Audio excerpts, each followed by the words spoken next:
सवाल नंबर 19, एक गोलाकार गुब्बारे का आयतन जिसे हवा भरकर फुलाया जा रहा है स्थिर गति से बदल रहा है।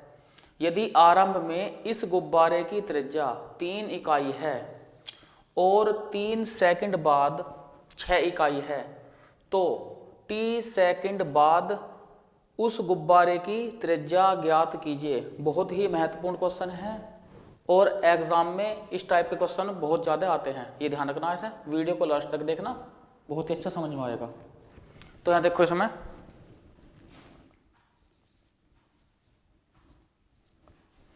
हल माना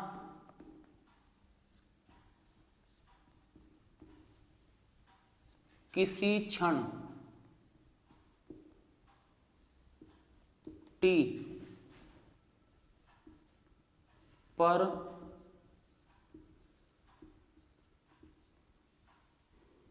गुब्बारे की त्रिज्या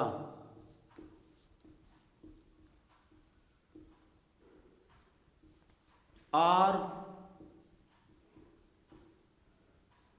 तथा आयतन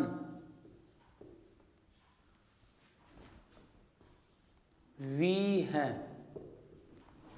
तो अब यहां देखो,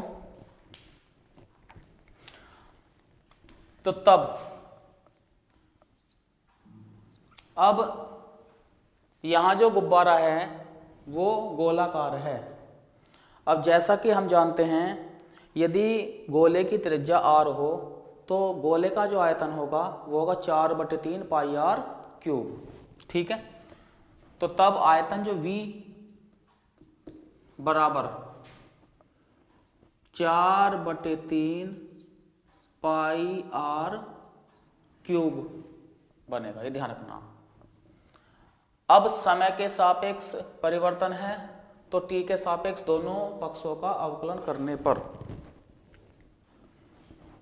तो इसलिए दोनों पक्षों का t के सापेक्ष अवकलन करने पर, तो यहां जगह dv/dt बराबर 4/3 पाई और गुना r क्यूब हो जाए 3r²। अब r का द्वारा t के सापेक्ष, तो यहाँ जगह dr/dt, तो यहाँ 3 से 3 कैंसिल, तो बराबर यहाँ लिख दोगे 4 पाई r² dr/dt। अब देखो यहाँ इसमें एक बात दी है कि स्थिर गति से बदल रहा है, तो इसका मतलब यह हुआ कि dv/dt को हम k, p या l कुछ भी मान सकते हैं, ठीक है ना, अचर के रूप में। ठीक है, तो देखो यहां यदि dv/dt बराबर k लेके चले हम इसमें, ठीक है, यानी कि अचर है, ये लिख देंगे अचर।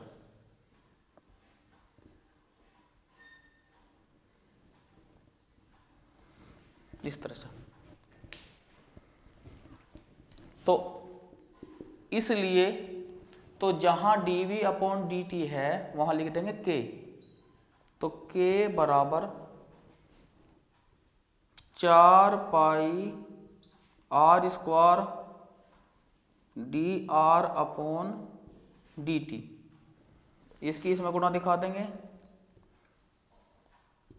तो k dt बराबर 4 पाई r² dr, तो इस वाले पोर्शन को लेंगे और इसे इधर दिखा देंगे।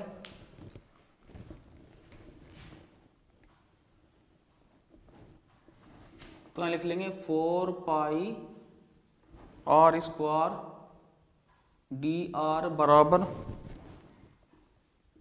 k dt, इस तरह से ये होगी इसकी फर्स्ट इक्वेशन। तो क्या करेंगे, दोनों पक्षों का क्या करेंगे, समाकलन कर लेंगे, यानी कि यहां लिख देंगे समाकलन करने पर,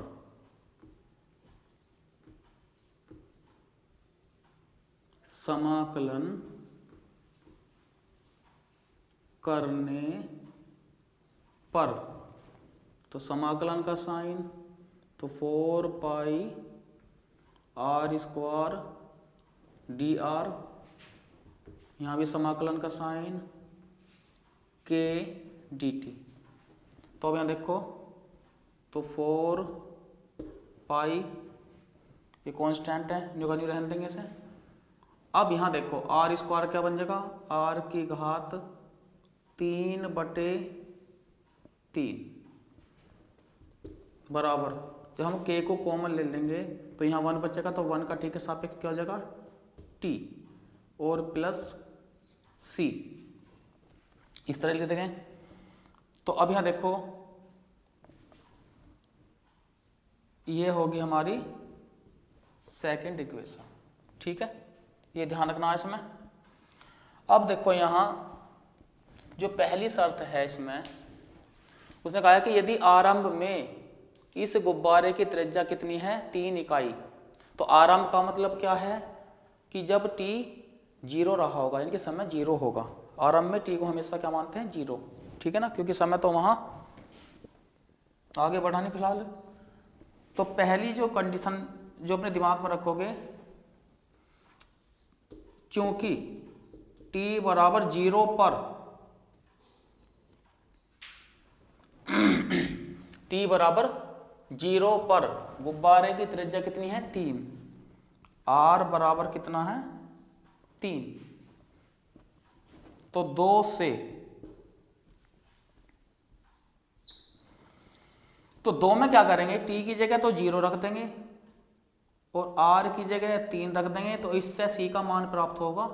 जब c का मान प्राप्त होगा तो इसी में रख देंगे, फिर सेकंड जो शर्त है उसकी वो अप्लाई करेंगे, ये ध्यान रखना। तो इसलिए तो 4 पाई गुना r की जगह 3, तो 3 की घात 3 बटे 3 बराबर, तो जैसे ही t की जगह 0 हो गए तो 0 हो जाएगा, तो 0 जमा c, इस तरह से आया। अब देखो यहाँ 3 की घात 3 है और 3 की घात 1 है, जो 3 की घात 3 और 3 की घात 1 से, यानी कि 3 से भाग करेंगे तो 3 की घात 2 रह जाएगी, तो 3 तिया 9 चौक 36 हो जाएंगे।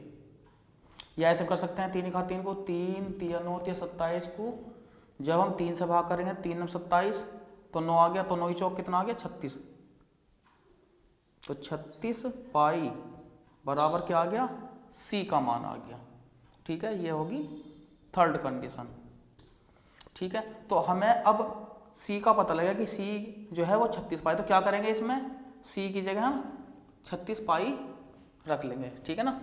तो इसलिए 2 व 3 से लिख लेंगे, 2 व 3 से, ठीक है, मान प्राप्त होते रहेंगे, इसमें रखते रहेंगे, ध्यान रखना है इसमें। तो फिर स्टार्टिंग से इक्वेशन लिखना शुरू करेंगे, तो 4 pi into r cube upon 3 equal to k t और जमा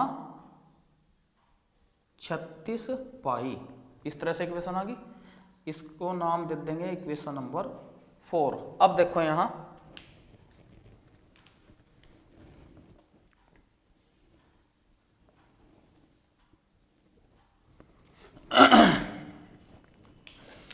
बिल्कुल ज्यादा विचार करने वाली बात नहीं है। इससे आगे कह रहा है दूसरे शर्त में कि 3 सेकंड बाद कितना हुई त्रिज्या, यहां 6 इकाई, तो समय कितना देखो, अब यहां देखो सेकंड जो इसकी शर्त है, चूंकि t बराबर 3 पर, यह लिख सकते हैं कि t बराबर 3 सेकंड बाद लिख सकते हैं, पर r बराबर कितना हुई 6, ठीक है, 6 इकाई लिख दो या 6 लिख दो, कोई दिक्कत नहीं। तो अब फिर कैसे कहाँ चलेंगे, इस वाली इक्वेशन में चलेंगे, ये ध्यान रखना हमेशा। इसी इक्वेशन में हमें पहले t के और r के मान रख के c का मान प्राप्त करा, यहाँ रख दिया इसमें। अब इसी में हम क्या करेंगे, इसमें फोर्थ में चलना है, इसमें नहीं, इसमें फोर्थ में, ये ध्यान रखना है फोर्थ में। क्यों चलना है फोर्थ में, क्योंकि यदि इसमें चलते तो फिर ये कंडीशन आती, अब c की वैल्यू हमने यहाँ रख दी, ठीक है ना, तो 36 पाई हो गया। तो इसमें ही यानी कि जब हम फोर्थ में रखेंगे किस किस का मान, जब हम t का और r का मान रखेंगे, ठीक है, तो इससे किसका मान आ जाएगा, k का मान आ जाएगा। किसका मान आ जाएगा, k का, ये ध्यान रखना, ठीक है। तो यहां लिख लेंगे, तो इसलिए 4 से लिखेंगे, 4 से, तो रख लो इसमें देखो, तो 4 पाई गुना r की जगह कितना आ गया 6 की घात 3/3 बराबर, तो k गुना t का कितना 3, तो t की जगह 3 रख दिया, जमा 36 पाई।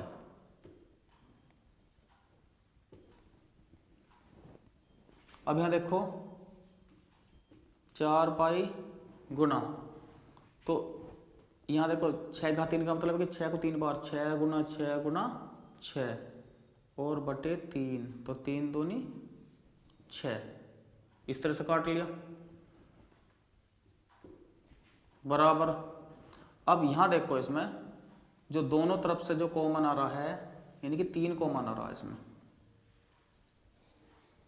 दोनों तरफ से क्या आ रहा, 3 कॉमन आ रहा है, तो यहां लिख लेंगे k जमा 3 एकम 3, 3 दूनी 6, इस तरह से। अब देखो बराबर 3 है तो इसे काट देंगे क्योंकि इसके बटे आ जाएगा ये, तो 3 दूनी 6, इस तरह से कर दिया हमने। अब यहाँ देखो 6 दूनी 12 दूनी 24, 24 चौका कितने हो गए 96, तो यहाँ आ गया 96 पाई, कितना आ गया 96 पाई बराबर k जमा 12 पाई। तो इसलिए k बराबर, अब इन्हें घटा लेंगे, तो 96 पाई में से क्या घटा देंगे 12 पाई, इस तरह से। तो यहाँ घटा लेंगे इसमें, तो कितना है यहाँ 4 8 यानी 84 पाई। तो इसलिए अब हमें किसका मान प्राप्त हो गया, k का मान प्राप्त हो गया। तो k का मान का रख देंगे 4 में, यानी कि इसी में रख देंगे। तो इसलिए 4 से,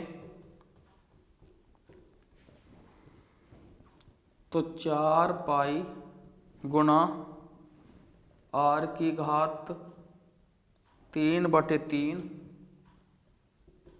तो k के स्थान पे क्या आ जाएगा 84 पाई, तो 84 पाई जमा 36, यानी कि ये भी ध्यान रखना है k के स्थान पे कितना 84 पाई, तो t भी है इसमें, तो t को भी लिख देंगे साथ में। k के स्थान पे कितना लिख दिया 84 पाई t जमा 36 पाई।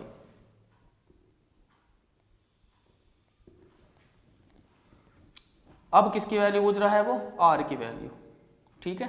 तो अब देखो यहां, अब 4 पाई ये कॉमन आ जाएगा इसमें देखो, तो यहां लिख लेंगे देखो r की घात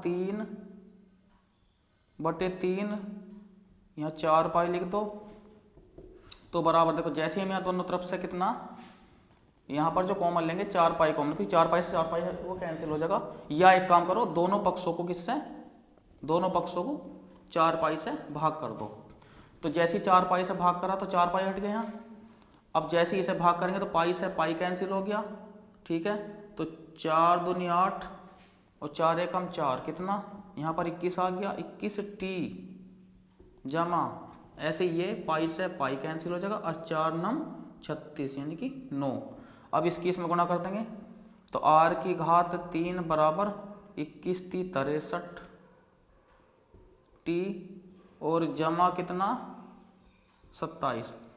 तो इसलिए तो r बराबर कितना आ जाएगा 63t जमा 27 की होल पावर, इधर जो है 1/3, इस तरह से बन जाएगी, ठीक है। ये क्वेश्चन करना। देखो बच्चों सवाल नंबर 20 बहुत महत्वपूर्ण क्वेश्चन है, ये हर बार बोर्ड एग्जाम में पूछा जाता है, और वीडियो को लास्ट तक देखना, अच्छा समझ में आएगा।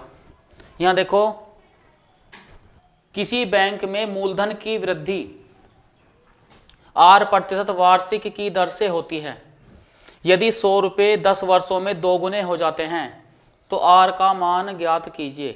तो यहां देखो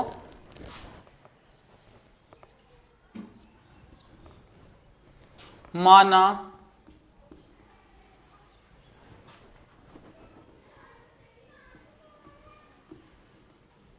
समय t पर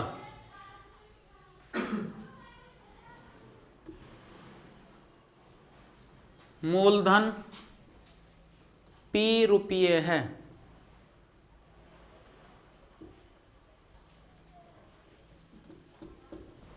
या ऐसे भी ले सकते हैं कि माना किसी समय t के लिए मूलधन p रुपये है, इस तरह से। ठीक, तो उसने बताया है कि मूलधन की वृद्धि क्या है, R%। ठीक है, तो देखो यहां इस तरह लिख लेंगे, तो इसलिए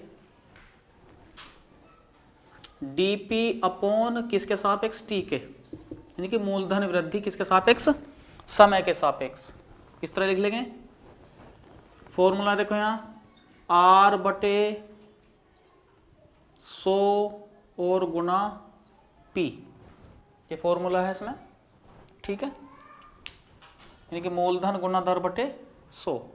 ठीक है, तो वृद्धि कितनी है, R%। तो dp अपॉन dt समय के सापेक्ष जो है परिवर्तन है, तो R/100 गुना p, इस तरह से कर लेंगे, ये ध्यान रखना है। अब dp अपॉन, तो dp के तो अपॉन p आ जाएगा इसमें, इस तरह से बराबर।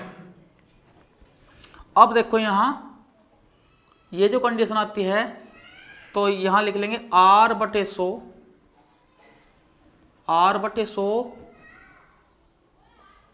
dt, इस तरह कर लेंगे। तो p को यानी कि p के साथ ले dp अपॉन p बराबर R/100 और इसकी इधर गुणा दिखा दी, यानी कि dt हो गया। ठीक है, अब देखो समाकलन करने पर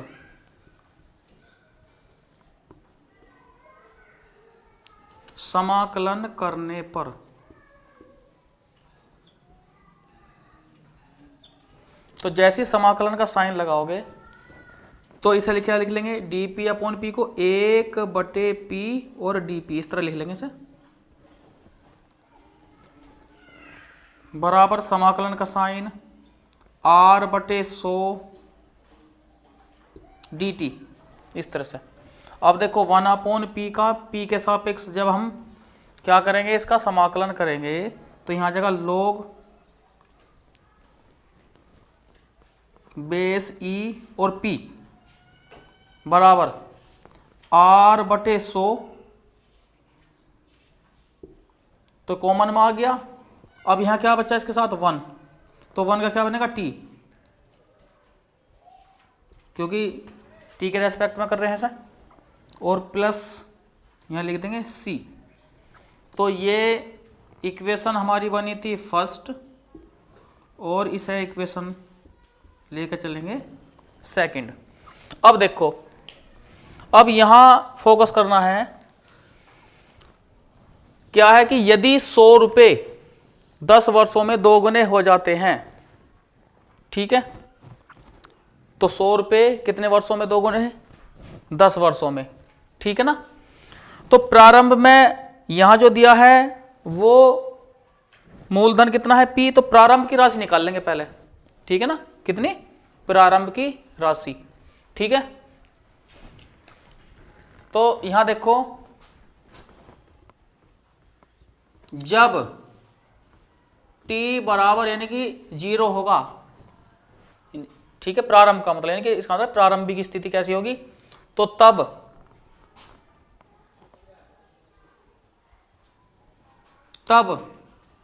p रुपए कितने हैं, 100 रुपए, क्योंकि प्रारंभ में 100 रुपए थे, तो p के स्थान पे क्या आ जाएगा, 100 रुपए। ठीक है, तो हमेशा ध्यान रखो जब प्रारंभ की स्थिति दी हो तो वहां पर t बराबर 0 और p बराबर 100 किस में रख देंगे, 2 में रख देंगे। ठीक है ना, तो यहां लिख देंगे इसलिए 2 से, इसलिए 2 से। तो जहां P है वहां 100 रख देंगे और जहां T है वहां 0 रख देंगे। ध्यान रखना, जहां P है वहां 100 और जहां T है वहां 0। हमेशा ध्यान रखो, जब भी हमारे पास या हम किसी बैंक में या कहीं भी कोई धन जमा करते हैं तो वो प्रारंभिक यानी जो मूलधन होता है तो प्रारंभिक स्थिति होती है, तो वहां पर T बराबर 0 लेते हैं, ठीक है ना। और P के स्थान पे यहाँ कितना है स्टार्टिंग में 100 रुपये, ठीक है। तो रख देंगे P के स्थान पे क्या रख देंगे 100। तो log बेस E P की जगह क्या आ गया 100 बराबर, जैसे T के स्थान पे 0 रखेंगे तो सारा 0 हो जाएगा, तो यहाँ आ गया 0 और जमा C। तो इसलिए C बराबर क्या आ गया log बेस E 100, ठीक है। C का मान किस में रख देंगे, अब C का मान रख देंगे इस 2 में, ठीक है। हमेशा ध्यान रखो जब C का मान प्राप्त होता है तो C का मान जो है तो जहां जिस इक्वेशन में C दिया हो वहां पर उसका मान रख देते हैं। तो C का मान किस में 2 में रखने पर।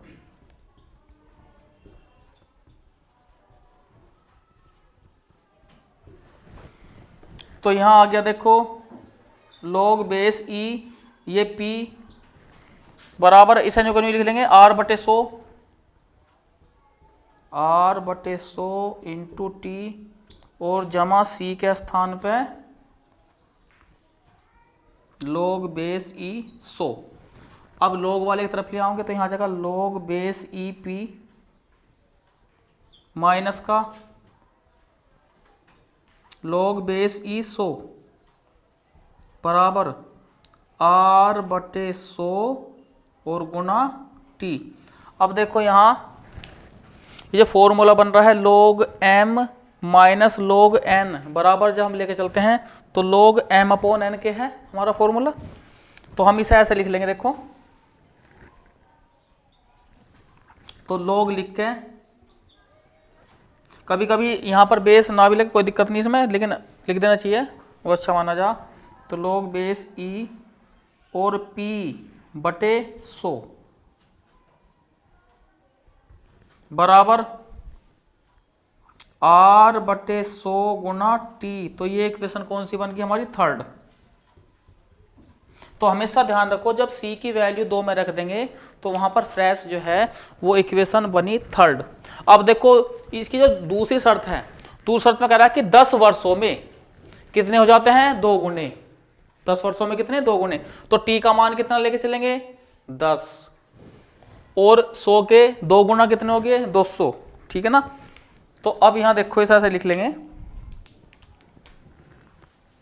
ये तो पहली कंडीशन थी प्रारंभिक स्थिति, लेकिन जो दूसरी स्थिति है वह क्या है, जब T यानी कि समय कितना है 10 वर्ष, T बराबर 10 लिख लो कोई दिक्कत ना। तो तब P कितना हो जाता है 100 के 2 गुने यानी 200 रुपये, ठीक है। तो हम हमेशा ये ध्यान देंगे कि जहां C का मान जिस समीकरण में रख के है, ठीक है, C का मान रखा था उसी समीकरण पर फोकस करेंगे। ये प्रारंभिक स्थिति के लिए C का मान निकल रहा था यहाँ, और यह है दूसरी स्थिति के लिए इसका प्रयोग करेंगे, समीकरण किसका 2 का प्रयोग करेंगे, किसका प्रयोग करेंगे समीकरण 2 का। तो नॉर्मल सी बात है जहां P है वहां रख देंगे 200 और जहां T है वहां आ जाएगा 10। तो P के स्थान पे 200 और T के स्थान पे 10 सेकंड कंडीशन के अनुसार, ठीक है ना। तो देखो इसलिए तो log बेस E, तो P के स्थान पे 200/100 बराबर R/100 गुना 10, 1 0 से 1 0 कट गई, ये 2 0 2 0 कट गई। तो log बेस E 2 बराबर कितना बचा R/10 बचा, R/10। अब इसका मान तो दिया है, इसका मान दिया है log बेस ई 2 का 0.6931। तो जहां log बेस ई 2 है वहां रख देंगे 0.6931, इसकी गुणा कर देंगे 10 से और बराबर किसके, आर के। जब 10 से गुणा करेंगे तो दशमलव कितना, एक स्थान आगे की तरफ आ जाएगा ये, ठीक है ना। तो यहां लिख देंगे इसलिए करके, इसलिए आर बराबर 6.931, ठीक है, प्रतिशत, ये इसका मान आ गया। ठीक है, लिख भी सकते हैं या पहले यहीं छोड़ दो। तो फिर लिख देंगे इसमें क्या, या आर का मान 0 यानी कि 6.931, यहीं छोड़ दो। सवाल नंबर, बैंक में मूलधन की वृद्धि 5% वार्षिक की दर से होती है। इस बैंक में रुपए 1000 जमा कराए जाते हैं। तो जब 1000 का जिक्र है तो यहां पर प्रारंभिक समय t बराबर 0, क्योंकि समय तो कुछ हुआ नहीं, प्रारंभिक स्थिति तो t बराबर 0। अब कह रहा है कि ज्ञात कीजिए 10 वर्ष बाद यह राशि कितनी हो जाएगी। तो सबसे पहले देखो यहां लिख लेंगे इसमें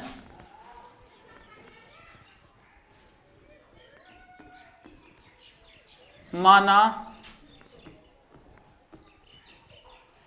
समय t पर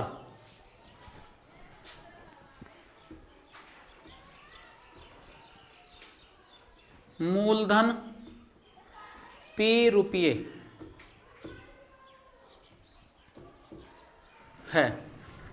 अब देखो यहां, तो वो कह रहा है कि किसी बैंक के मूलधन की वृद्धि कितनी है, 5%। तो मूलधन कितना है, p, तो p की वृद्धि किसके सापेक्ष है, t के सापेक्ष।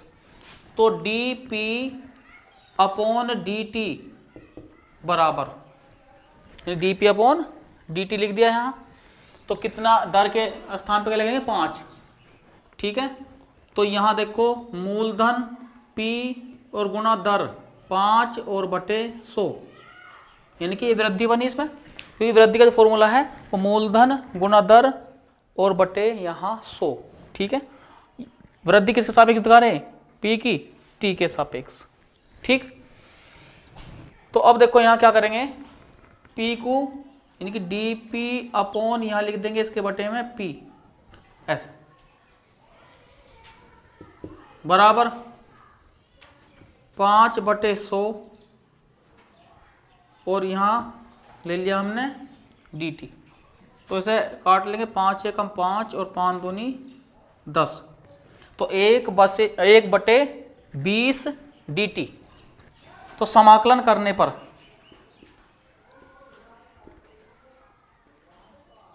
या दोनों पक्षों का समाकलन ले सकते हैं, समाकलन करने पर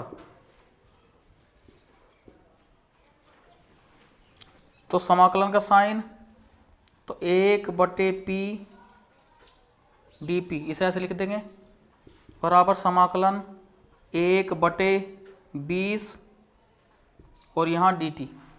तो 1/p, जब p के सापेक्ष समाकलन करेंगे तो क्या जाएगा, log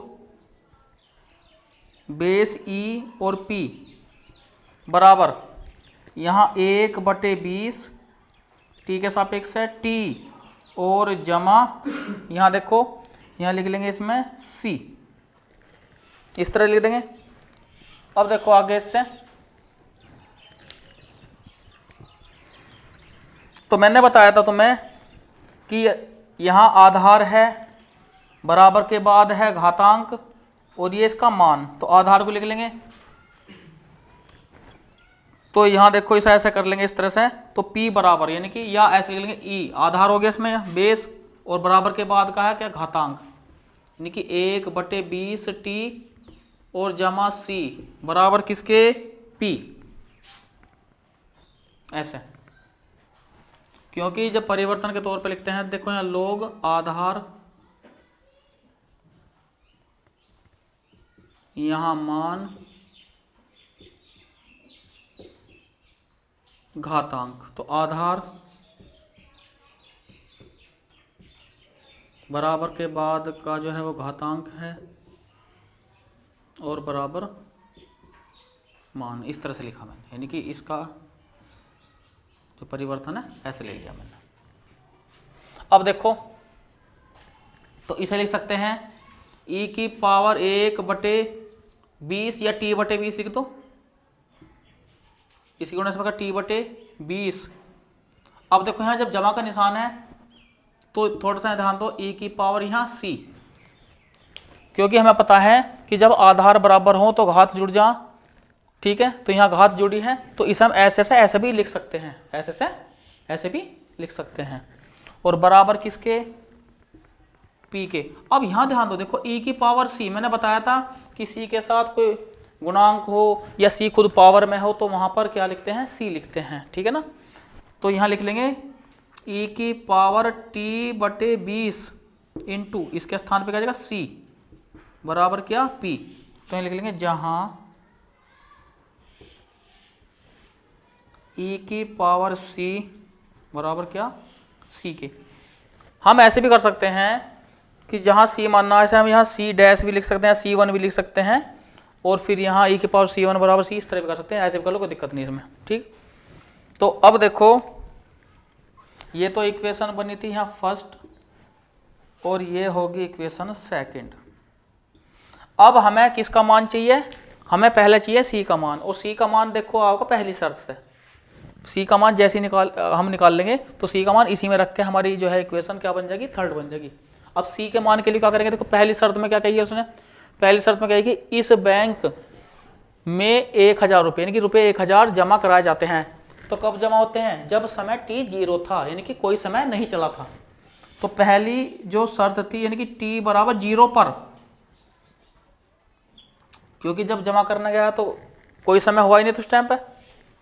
तो p का मान कितना है यहाँ 1000, ठीक है। तो 2 से,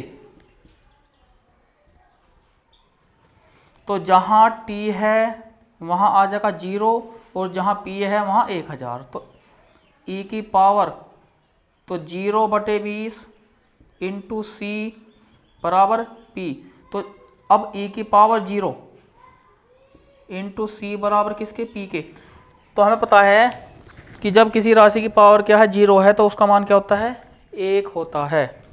तो इसका मान तो 1 हो गया, तो हमेशा लिख सकते हैं कि तो 1 हो गया, तो 1 गुणा c बराबर p। तो c बराबर, ठीक है, और p के स्थान पे देखो यहाँ p बराबर कितना था 1000, तो यहाँ 1000 लिख देंगे, p के स्थान पे भी क्या लिख देंगे 1000, क्योंकि 1000 है, और यहाँ भी 1000 लिख देंगे। तो c का मान कितना आ गया 1000, ठीक है। तो c का मान 1000, तो इसमें रख देंगे यहाँ। तो इसलिए 2 से तो देखो e की पावर t/20, और जहाँ c है c की जगह 1000 यानी कि गुणा 1000, और बराबर p, इस तरह से। क्योंकि ये जो कैलकुलेशन होती है किसके मान के लिए, c के मान के लिए, c का मान इसमें रख दिया, फिर कैसे पुनः p लिख दिया हमने, ठीक है ना, दूसरी कंडीशन के लिए। तो यहाँ देखो ये आ गई हमारी इक्वेशन थर्ड, ठीक है। हम ऐसे भी ले सकते हैं यहाँ कि t बराबर 0 पर, ठीक है, p बराबर p0 यानी p0 लिख लेंगे बराबर 1000, या ऐसे ले लो, कोई दिक्कत नहीं इसमें। तो अब यहाँ जो समीकरण 3 का जो प्रयोग करेंगे वो करेंगे दूसरी शर्त के लिए। किसकी शर्त के लिए, दूसरी शर्त के लिए। देखो दूसरी शर्त क्या है इसमें, अब लिख दो यहाँ सेकंड जो कंडीशन है। देखो क्या वो कह रहा है कि 10 वर्ष बाद यह राशि कितनी हो जाएगी, 10 वर्ष बाद यह राशि कितनी हो जाएगी। तो अब देखो यहाँ, अब t बराबर कितना है 10 पर, p को हम क्या लिखे चलेंगे इसमें, यहां पर p डैश लिख दो, यानी कि t बराबर 10 पर जो p है वो कितने हो गए p डैश, ठीक है, क्योंकि वो पूछ रहा है कि राशि कितनी हो जाएगी। तो इसलिए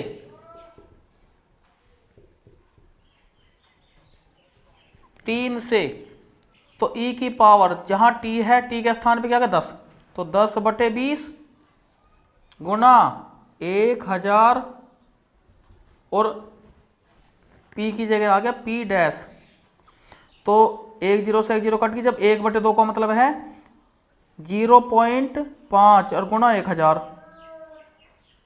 बराबर पी डैश। तो इसलिए पी डैश बराबर क्या बनेगा, सीधी सी बात है कि e की पावर 0.5 का जो मान दे रखा है वो दे रखा है 1.648। तो जहां 0 मतलब e की पावर 0.5 है, वहां के लिख देंगे 1 यहां से मिटा दो पहले मैं।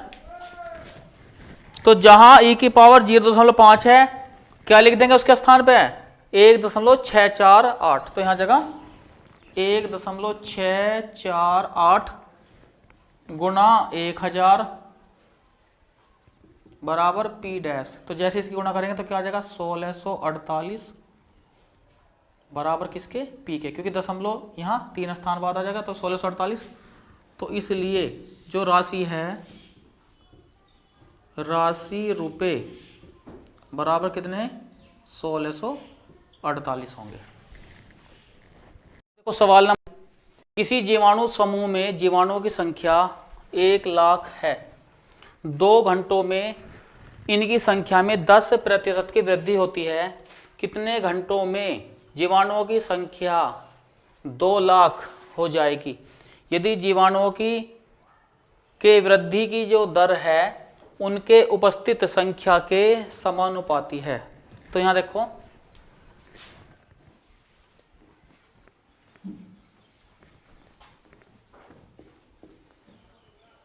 माना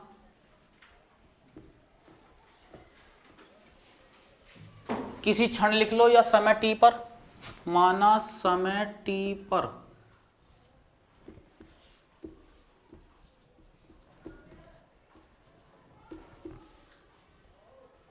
जीवाणुओं की संख्या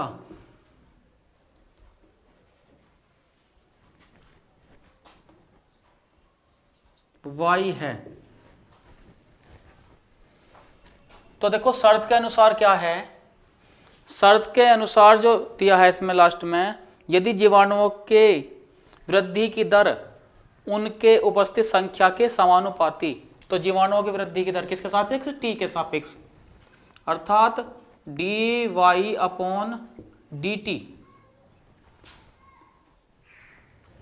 समानुपाती किसके y के, इस तरह लिख लेंगे।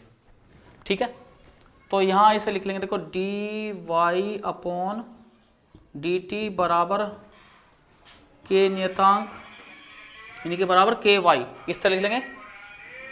तो dy अपॉन के क्या आ जाएगा y बराबर k इंटू dt, इस तरह आ जाएगा। ठीक, अब क्या करेंगे समाकलन करने पर,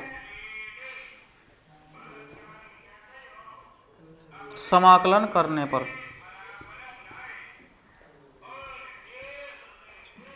तो दोनों पक्षों का समाकलन करने पर क्या होगा, देखो यहां 1/y dy बराबर समाकलन का sine k into d t. तो यहां जगह log बेस ई वाई बराबर के टी और जमा सी, ये होगी पहली शर्त। अब देखो यहां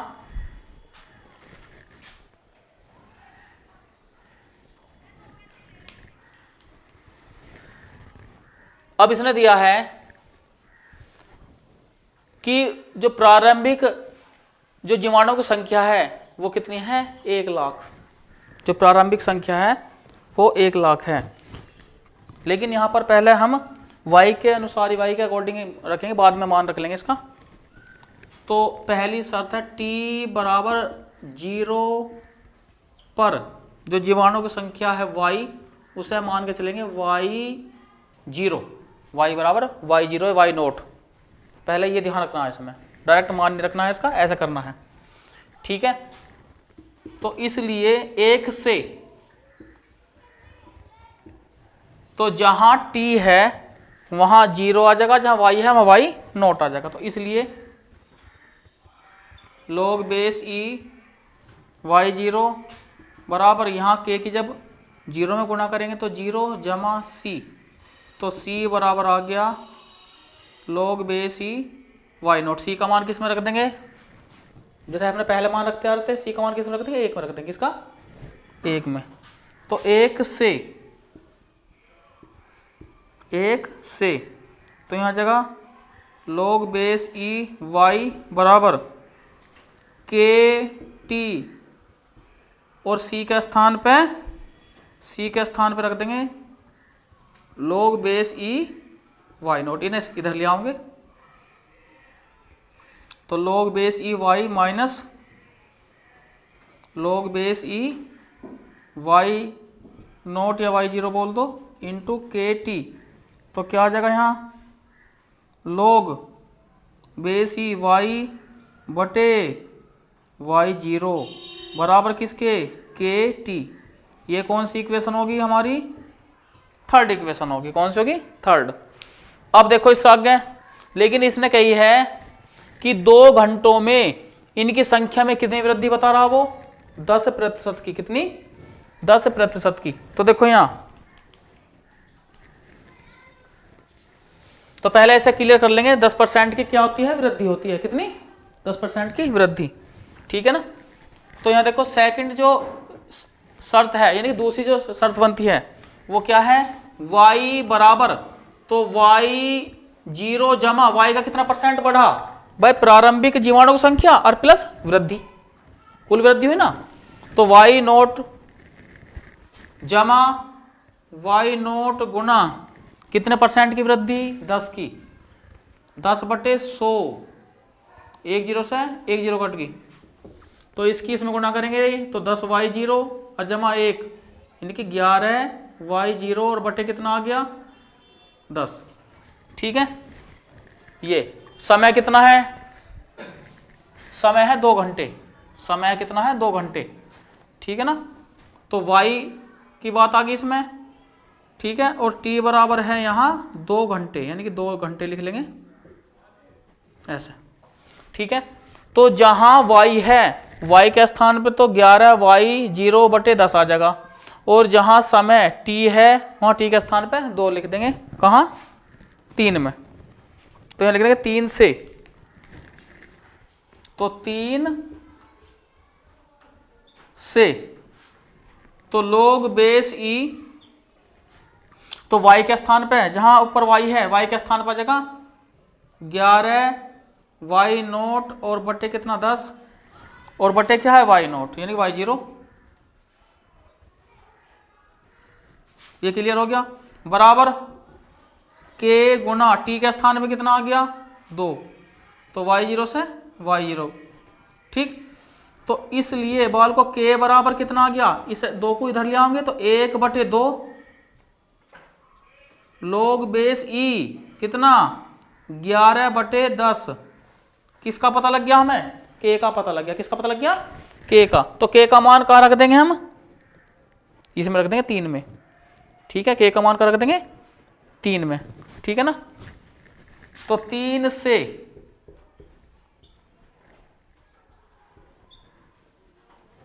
से ठीक है, तो यहां रख लो log बेस e y बटे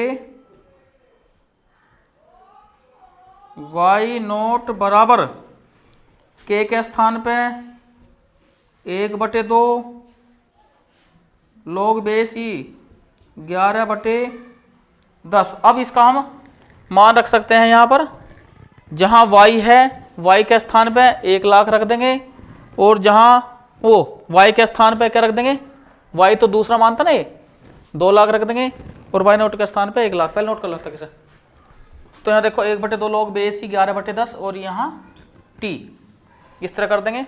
और एक बात और बता दूं मैं, ये इक्वेशन हमारी फर्स्ट है, ये सेकंड और ये थर्ड, ये फर्स्ट ये होगी।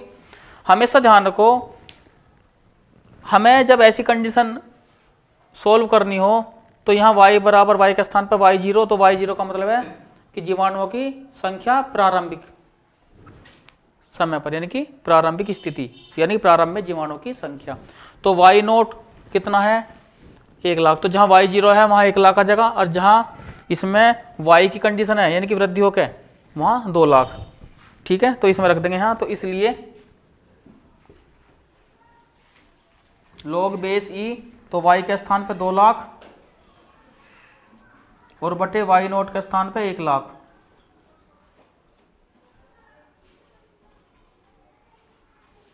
बराबर 1/2 log बेस ई 11/10 और t। तो यहाँ देखो 2 लाख, इनकी है 0 1 2 3 और यहाँ देखो यानी 3 तो 5 जीरो आ गई इसमें, और यहाँ भी 5 है तो 5 जीरो से 5 जीरो कैंसिल होगी। ठीक है ना। तो यहाँ लिख देंगे log बेस ई 2 और इसके बटे क्या आ जाएगा 1/2 log बेस ई 11/10 बराबर क्या t। इस 2 गुणा पर आ जाएगी। तो यहाँ लिख देंगे 2 log 2 और बटे log बेस ई 11/10 बराबर किसके t के। तो ये समय आ गया। सवाल नंबर dy अपॉन dx बराबर e की पावर x प्लस वाई का व्यापक हल है। तो देखो इसे हल कैसे करेंगे। तो यहाँ लिख देंगे dy अपॉन dx बराबर e की पावर x प्लस वाई। तो dy अपॉन dx बराबर, तो इसे लिख लेंगे e की पावर x इंटू e की पावर y, इस तरह से। ठीक है, क्योंकि आधार बराबर है तो घातांक पढ़िए अलग अलग हो, लेकिन आधार बराबर है तो गुणा में क्या होगा घात जुड़ जाएंगी। तो इसे ऐसे से हम ऐसे लिया है। ठीक है, तो यहाँ लिख देंगे इसमें dy के बटे e की पावर y बराबर e की पावर x और dx, इस तरह से हो गया। तो यहाँ आ जाएगा e की पावर माइनस वाई dy बराबर e की पावर x dx। समाकलन करने पर